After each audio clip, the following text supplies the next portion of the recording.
കണ്ണൂർ കാഞ്ഞിരക്കുള്ളിയിൽ കാട്ടാന ആക്രമണത്തിൽ പരിക്കേറ്റ മാവോയിസ്റ്റ് കീഴടങ്ങി. ചിക്കമംഗളൂരു സ്വദേശി സുരേഷാണ് കീഴടങ്ങിയത്. വിവരങ്ങളുമായി ഫെലിക്സ് ചേരുന്നു. ഫെലിക്സ്, ഇത് നേരത്തെ തന്നെ ഇവരുടെ മാവോയിസ്റ്റിന്റെ സാന്നിധ്യം ആ മേഖലയിൽ ഉണ്ടായിരുന്നതാണോ?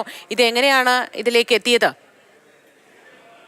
കർണാടക സ്വദേശിയായ സുരേഷ് ഏതാണ്ട് മാസങ്ങൾക്ക് മുമ്പാണ് ഈ കർണാടക വനത്തിൽ വെച്ച് ഈ മാവോയിസ്റ്റുകളെ കാട്ടാൻ ആക്രമിക്കുന്നത്. അങ്ങനെ കാലിന് ഗുരുതരമായി പരിക്കേറ്റു. മാവോയിസ്റ്റുകൾ തന്നെയാണ് ഇയാളെ കാഞ്ഞിരക്കൊള്ളി കോളനിയിൽ ഉപേക്ഷിച്ച ശേഷം തിരിച്ചുപോയത്. പിന്നീട് പോലീസ് ആശുപത്രിയിൽ എത്തിക്കുകയും ഏറ്റവും ഒടുവിൽ ഇയാൾ കീഴടങ്ങുകയുമാണ് ചെയ്തത്. 23 വർഷക്കാലം മാവോയിസ്റ്റ് ആയിരുന്നു ആ സുരേഷ്.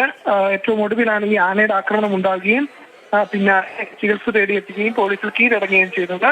ഒപ്പം തന്നെ മാവോയിസ്റ്റ് ആശയങ്ങൾക്ക് പ്രസക്തി ഇല്ലെന്ന് തിരിച്ചറിഞ്ഞാണ് താൻ കീഴടങ്ങാൻ തീരുമാനിച്ചത് എന്നതാണ് സുരേഷ് വ്യക്തമാക്കുന്നത്. നേരത്തെയും പല മാവോയിസ്റ്റുകളെയും അറസ്റ്റ് ചെയ്തിട്ടുണ്ടായിരുന്നെങ്കിലും ആരും തന്നെ കീഴടങ്ങാൻ തയ്യാറായിരുന്നില്ല. ഏതായാലും സുരേഷ് കീഴടങ്ങുകയും മാവോയിസ്റ്റ് പ്രവർത്തനം അവസാനിപ്പിക്കുകയാണ്. സർക്കാരിന്റെ നിയമത്തിനനുസരിച്ച് ജീവിക്കാൻ താൻ തയ്യാറാണെന്നും മാധ്യമങ്ങളോട് അറിയിക്കുകയും ചെയ്തു. ശരി ഫെലിക്സ്.